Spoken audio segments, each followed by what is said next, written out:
Hello my dear friends, चलो English grammar और हिंदी व्याकरण को एक साथ करने के सफर को आगे बढ़ाए।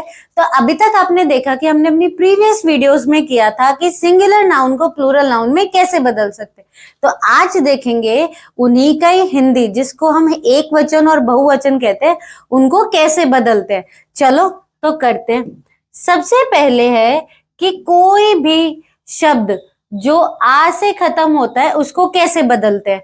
जिन शब्दों का अंत आ से होता है उनका बहुवचन बनाने के लिए उनमें ए की मात्रा लगा देते हैं। जैसे लड़का में सबसे पीछे आ है तो हमने उसमें ए लगा दिया बहुवचन बनाने के लिए, तो वो क्या बन गया?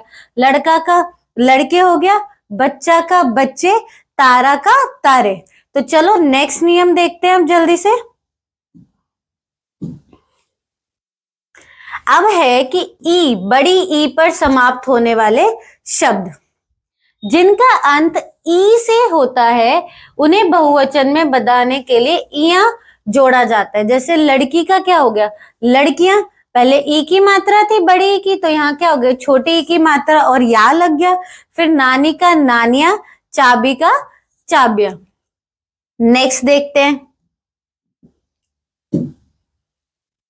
नेक्स्ट है व्यंजन, जिनको इंग्लिश में हम कॉन्सोनेंट्स कहते हैं, उन पर समाप्त होने वाले शब्द।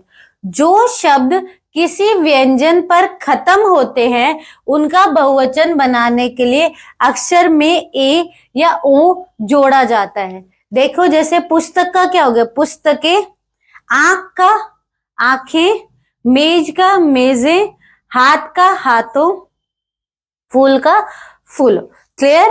तो जिन भी व्यंजन पर खत्म होने वाले वो क्या हो जाएंगे? ए जोड़ा जाएगा या ओ जोड़ा जाएगा। देखो जिनको ये नहीं पता स्वर और व्यंजन क्या होता है, जिनकी हम मात्रा बना देते हैं ना, जैसे आ हो गया, ई, बड़ी ई, ए, तो वो तो आपके स्वर में आ जाएंगे। और जिनमें हम उन मात्राओं को जोड़ते हैं जैसे कै, खे, गे, वो आपके व्यंजन हो जाएंगे। तो ये याद रखना, जो भी व्यंजन से खत्म होते हैं जैसे कै, खे, गे, जय, तो उनको बहुवचन बनाने के लिए आपने ए बनाया या फिर ओ जोड़ा। क्लियर? नेक्स्ट पे चलते हैं जल्दी से।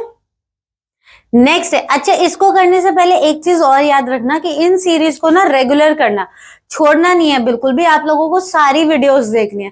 तो अगर अभी तक आप लोगों ने पुरानी वीडियोस नहीं देखे तो उनको भी जरूर देखना, फिर आगे बढ़ना।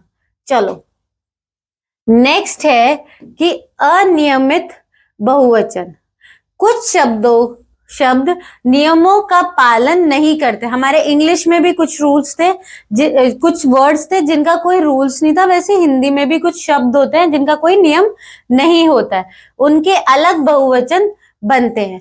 जैसे आदमी का आदमी, आदमियों, स्त्री का स्त्रियां, पानी का पानी ही रहेगा, एक वचन और बहुवचन दोनों ही, दूध का भी दूध ही रहेगा। कुछ शब्द समान रहते हैं, मतलब सेम ही रहते हैं, उनको चेंज करने के लिए आपको उसमें कोई मात्रा जोड़ने की जरूरत नहीं पड़ती है। क्लियर? अब आगे चलते हैं। अच्छा इनमें ना मैंने ज्यादातर शब्द जो है वो लिख दिए, तो आपको दिक्कत नहीं आएगी। अगर आप लोग इतने भी कर लोगे ना तो भी इनफ रहेगा। चलो अब इसका सारांश देखते हैं। सबसे पहले हमने देखा कि जो भी शब्द हमारे आ से खत्म हो रहे थे उनको बहुवचन बनाने के लिए हमने ए की मात्रा जोड़ी थी, ई के लिए इया जोड़ा था, व्यंजन पर खत्म होने वाले ए या फिर ओ जोड़ा था उनके आखिरी में, और कुछ शब्द हमारे समान रहते हैं, मतलब सेम ही रहते हैं। और अगर आप लोगों को ये वीडियो अच्छी लगी तो please like, share and comment. Thank you.